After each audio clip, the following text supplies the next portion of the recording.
पति पत्नी और वो। पति अभी नहा ही रहा था कि तभी फ़ोन पर मैसेज टोन बजी। पत्नी मोबाइल के पास में ही खड़ी थी। उसका ध्यान फ़ोन पर गया। उसने सहज ही फ़ोन उठाकर मैसेज पढ़ा। हाय, गुड मॉर्निंग डियर। किसी बेबी का मैसेज था।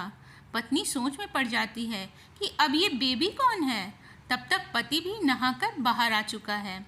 पत्नी उसे किसी बेबी का मैसेज आया है बताती है। पति मुस्कुरा देता है। फ़ोन उठाकर उस मैसेज का रिप्लाई करता है, hi baby, how are you, और अपने काम में लग जाता है। इस रिप्लाई को भी पढ़ती है। अब हर पल पत्नी के दिमाग में यही विचार कौंधता रहता है कि ये बेबी कौन है। शाम को पति घर आता है। पत्नी उससे पूछती है, ये बेबी कौन है। पति जवाब में सिर्फ मुस्कुरा देता है और फिर से अपने काम में लग जाता है। 2-3 दिन बीत जाते हैं। उन विचारों ने अभी तक पत्नी का पीछा नहीं छोड़ा था और फिर से पति के मोबाइल पर फिर एक बार बेबी का मैसेज आता है। आज तो मिलोगे कि नहीं, तुम्हारी बहुत याद आ रही है। इस मैसेज ने आग में घी का काम किया। पत्नी का शक और भी ज़्यादा पक्का हो गया। बीच बीच में ऐसे मैसेजेस का आदान प्रदान होता रहता और पत्नी के मन में शक की जड़ें और गहरी होती गईं। पति पूछने पर भी जवाब में सिर्फ मुस्कुराहट के अलावा कुछ नहीं कहता। यह शक गुस्सा बनकर तब ज्वालामुखी की तरफ फट पड़ता है जब एक दिन उसे अपने पति की जेब में सिनेमा की 2 टिकटें मिलती है। पत्नी अपने पति से बहुत झगड़ती है। पति उसे समझाने की कोशिश करता है लेकिन वह कोई भी बात सुनने को तैयार नहीं है। पति को भी उस पर गुस्सा आ जाता है और ये झगड़ा और भी ज़्यादा बढ़ जाता है। गुस्से में पति घर से बाहर निकल जाता है। पत्नी का गुस्सा पति से कई गुना ज़्यादा है। तुरंत वो अपना सारा सामान पैक करती है, एक चिट्ठी लिखती है कि मैं मायके जा रही हूँ हमेशा के लिए, और पति का घर छोड़कर चली जाती है। गुस्सा शांत होने पर जब पति घर आता है तो चिट्ठी पढ़कर उसके होश उड़ जाते हैं। 10 दिन बीत जाते हैं और गांव के उस घर पर डोरबेल बजती है जहां पत्नी रहने चली गई है। पत्नी दरवाज़ा खोलती है।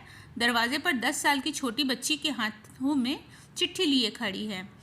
वह पत्नी को चिट्ठी देती है। बच्ची से वो चिट्ठी लेकर पत्नी चिट्ठी खोलकर पढ़ती है।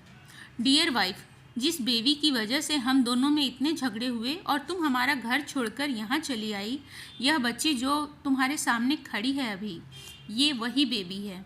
अनाथ आश्रम की एक प्यारी बच्ची। इसी के साथ मैं बातें करता था, सिनेमा जाता था। पहली बार जब तुमने बेबी के बारे में पूछा था तो मैंने जानबूझकर तुम्हें नहीं बताया था। सोचा था थोड़ा मजाक करता हूँ, देखता हूँ तुम कैसे रिएक्ट करती हो। लेकिन मैंने ये कभी नहीं सोचा था कि तुम्हारा शक इतना बढ़ जाएगा कि तुम घर ही छोड़ दोगी। हाँ, सबसे ज़रूरी बात यह तो बेबी है कि वह किसी और की नहीं बल्कि तुम्हारी ही बेटी है। रुको, अपने आप को संभालो और आगे की बात ध्यान से पढ़ो। हमारी शादी के 2 साल पहले की बात है। तुम अपने कॉलेज के लास्ट ईयर में थी। तुम्हारे प्रोफेसर में नोट्स लेने के बहाने तुम्हें बुलाया था और तुम्हें चाय में नशीली दवाइयाँ खिलाकर न करने वाला काम किया था। इसमें तुम्हारी कोई गलती नहीं थी, लेकिन कुदरत ने अपना काम किया और तुम्हारे पेट में इस बेबी को डाल दिया। काफ़ी प्रयास करने के बाद भी जब अबॉर्शन नहीं हुआ तो तुम्हारे घर वालों ने समाज के डर से तुम्हें 6 महीने तक घर में ही रखा। तुम्हारे पिताजी खुद एक डॉक्टर हैं, इसलिए यह बिन मांगा बच्चा बड़ी आसानी से बिना किसी के कानों कान खबर हुए इस दुनिया में आया। भविष्य में तुम्हारी शादीशुदा ज़िंदगी में कोई प्रॉब्लम ना हो, इसलिए तुम्हारे पिता ने इस बच्चे को गांव के एक अनाथ आश्रम में छोड़ दिया। यह बच्चा मतलब यही बेबी जो तुम्हारे सामने अभी खड़ी है। अगर अभी भी विश्वास नहीं हो रहा तो इस बच्ची के गाल का वो तिल देख लो जो शायद तुमने उसे आखिरी बार रोते हुए देखा होगा, या फिर अपने पिताजी से पूछ लो। पत्नी जल्दी से उस बच्ची को पास में लेकर उसके गालों का तिल देखती है। उसका मन भर आता है, उसकी आंखों में आंसू आ जाते हैं, लेकिन अभी भी चिट्ठी बाकी है, इसलिए वह आगे बढ़ती है। मुझे पता है अभी भी तुम्हारे मन में ये सवाल उठ रहा होगा कि ये सब मुझे कैसे पता। तुम्हें बता दूं कि यह सब खुद तुम्हारे पिताजी ने ही अपने मन में उठ रहे पश्चाताप को शांत करने के लिए शादी के 1 महीने पहले ही मुझसे मिलकर सारी बात मुझे बताई थी। उन्होंने ये भी कहा था कि अगर मैं चाहूँ तो इस शादी से इनकार भी कर सकता हूँ। मैंने तो स्वीकार किया क्योंकि इस पूरी घटना में तुम्हारा कोई भी दोष नहीं था और हमारी शादी हो गई। तुमने मुझे बहुत प्यार दिया, लेकिन तुम्हारे पिता से बेबी के बारे में जानने के बाद मैं उससे मिले बिना नहीं रह पाया। मैं बीच बीच में उससे मिलता था। उससे मिलना, उसके साथ समय बिताना मुझे अच्छा लगता था। कितनी प्यारी बच्ची, बिना किसी गलती के क्यों सज़ा भुगते। बस इसलिए मैं उसे थोड़ी सी खुशी देने की कोशिश करता था। बस मुझे इतना ही कहना था। अब अगर तुम फिर से अपने घर में आकर मेरे साथ रहना चाहो, तब और सिर्फ अभी गैलरी में आ जाओ। तुम्हारा और सिर्फ तुम्हारा डियर पति।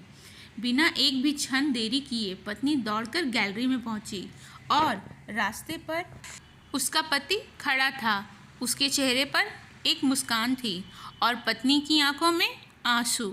कारण कुछ भी हो, अपने दोनों के बीच में कभी भी सबको थोड़ी सी भी जगह मत दो, क्योंकि दुनिया में हर बीमारी का इलाज है, लेकिन शक नाम की बीमारी का कोई इलाज नहीं है। फ्रेंड्स, कहानी अच्छी लगी तो वीडियो को लाइक करें, चैनल को सब्सक्राइब करें। बाय।